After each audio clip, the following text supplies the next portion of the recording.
seems a bit churlish, really, to criticise Middlemarch if F.R. Leavis and the Guardian authors all think it's a brilliant book. It is a brilliant book. There's no doubt about that. If I wrote an 800-page novel for you, I probably wouldn't like stop you dead in your tracks as often as George Eliot did. But I think the question here in play is it a work of art that deserves to be considered at the very highest level of as an exemplar of the novel form? And I would have to say no with regard to that, really. George Eliot's narrative voice is the genius part of this, where she's able to set up a character for something she's going to tell you later on, um, and she delivers it, with that deep sort of intellect and philosophy. For example, of Mrs. Garth, she thinks about another woman, and she thinks you should really be submitting. You should really be submitting as women should, and the inference is as she does. And then a little bit later on, when Mr. Garth comes home and he's quite dead set on having Fred Vincy in as his sort of like apprentice, she notices Mr. Garth's mood, and she George Eliot says something like, "This was one time in 100 where she actually had to put her submission principle into practice." So you've got this incredible sort of incisive intellect, where you know not just, I mean, Mrs. Garth comes out pretty well, with the Eliot sort of like focus. She's not considered to be a big hypocrite. But everyone's under the microscope to some extent, and you get characters like um, Bulstrode is the biggest sort of like hypocrite. I mean, compare him to Raffles. I mean, Raffles is what you see is what you get. He's a mischievous, he's like a trickster, but gone even further, to the left, and he's gone evil. He would torment people. He gets fun out of it. He extracting wealth, using it towards his dissipating habits, and all those things. So, what you see is what you get. But with Bulstrode, what you see is not what you get. And this is where it's very, very interesting, because over the course of, a number of sort of set pieces and incidents, we find out that actually he's made his money from pawnbroking, which was considered to be an immoral business. And he's also prevented, somebody who would have inherited his wife's wealth from inheriting it. And that person was Ladislaw, who's sort of like twice disinherited. So considering how religious it is, it's a real masterwork, but where George Eliot's sort of like showing how he reconciles the little change in the doctor's prescription, and like, oh, it's not really, what if the servants just prescribing brandy and opium, like no other doctor would find that strange, but it wasn't what our doctor had prescribed. So he's sort of like, you know, justifying it to himself, and you see these sort of layerings of thought, and he weighs up, the amount of relief it's going to be to him, and how unpleasant Raffles is, and how it's a normal medical procedure anyway, this sort of self-justification type stuff. And that is how people explain evil to themselves. So you've got that sort of psychological realism coming through many of the characters.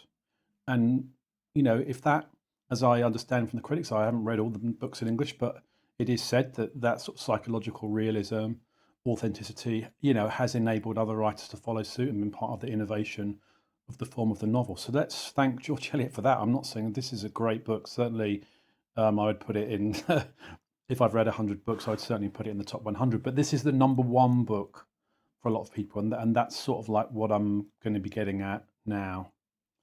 In essence, I'm following Henry James, who criticised the book in a review when it came out. I think his review was maybe 1873. And he said that the characterization was good, except when it came to Dorothea and Ladislaw. So, whereas when you're dealing with Rosamond you get this really persuasive portrait of a woman who's been through the sort of finishing school where she's essentially on the outside become this kind of completely pliant and sort of beautiful, sort of like ephemeral sort of female presence, sort of like flittering around, la la la la la. And on the inside, she's got this sort of iron will. Mr. Vincey can't stand against her, and neither can her husband. And in the end, her husband sort of reconciles himself to that because it's sort of like, well, she's not going to change, so I'm going to have to be the one who sort of bends to her will. And that sort of played out with great, incredible accuracy, and also it's very, very poignant how in the case of these characters, that the sort of facts of life, the sort of suffering of life, the sort of realities, sort of like come home to them. But for Dorothea and Ladislaw, it's kind of not really like that. It's kind of like, okay, why does she love him?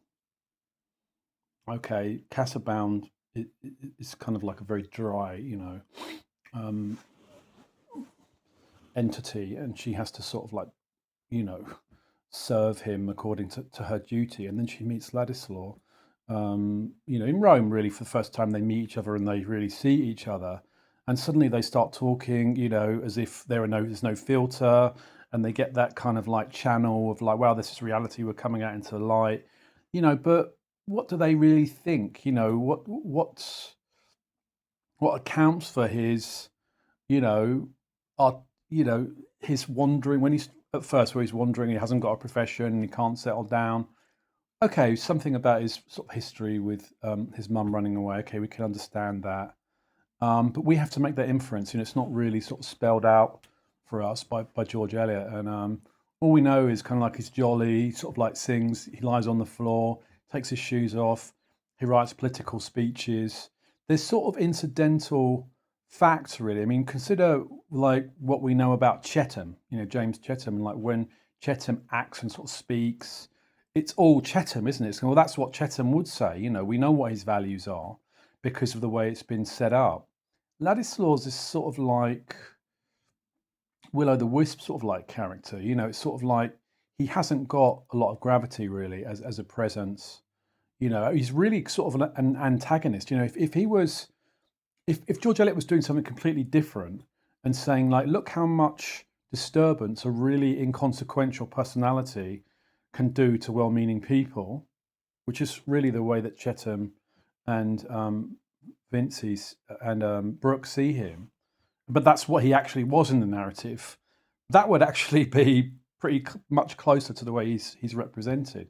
He's not represented as somebody who Dorothea would give up a fortune for, and actually maybe the first meetings are okay, but all the subsequent ones where she's kind of gone into a bit more of a sort of like demure, sort of like high class role, and she kind of like doesn't really sort of like speak to him, and it's all a bit terse, and they don't really know why they're not expressing themselves the way they used to. Yeah, so what do you get? So what you're doing, you're still harking back to the first two times you met him when the lights came on. There's been nothing since then. It's been years, and I get that the pilot light of the heart can stay on a long time. Certainly in the 19th century, still today, right? Doesn't it? But there's not enough in there, and it unfortunately doesn't work. It takes it off of the very, very top shelf where, let's say there's a principle of sort of like parsimony, or let's say, or harmony, where, with the fewest necessary number of dynamics or characters or relationships or plots or whatever, everything counts. Every single thing counts. Nothing in there is sort of extraneous. For example, like what does Dorothea do with Casabound's work? He left this whole sort of like cipher, this sort of like redacting sort of like tool she was meant to use. She didn't do any of it, really, none of it after all those sort of like vows. I know the work wasn't really, that's part of the payoff of like when we learn about Casabound's character, that, he wasn't really, the intellect, he wasn't, he wasn't sort of like Joseph Campbell, who perhaps maybe gave us a key to mythologies, or like Carl Jung. He wasn't someone like that. Jung definitely had a go, didn't he? He had his notes, but still, Dorothy, couldn't you have even got a pamphlet out of it? You had nothing to do. You were sort of like going around. This is not world building where all of the characters sort of like follow on from things that have been set up in the narrative. There's a few kind of like sort of like loose ends going around there, and that, I think, takes it down from the very very top. So if you take a novel translated from the Russian, like Fathers and Sons, Turgenev, I'm going to pronounce that wrong. There's nothing in there spare. There's not a single wide Sargasso Sea. There's not a single word in there spare. I think that's 50 in the Guardian list. There's nothing wasted in that book. Every single line has weight to it. It's a much shorter book than Middlemarch, but late in the history of the novel form as well. Different kind of book, postmodern insofar as it kind of relates back to Jane Eyre and sort of intertextual with it. But and George Eliot's innovating. We've got to give her credit for that. We can't say, the Beatles, they only, some of their greatest records were released in mono. What were they doing? It'd be ridiculous. We have to understand the times. But harmony within a work has been available for a very long time. Like at least since the Parthenon was made, or let's not, anything like Michelangelo's David, predates George Eliot. So we understand the idea of like a work having harmony, and this one doesn't really have it. There's lots of extraneous elements in there.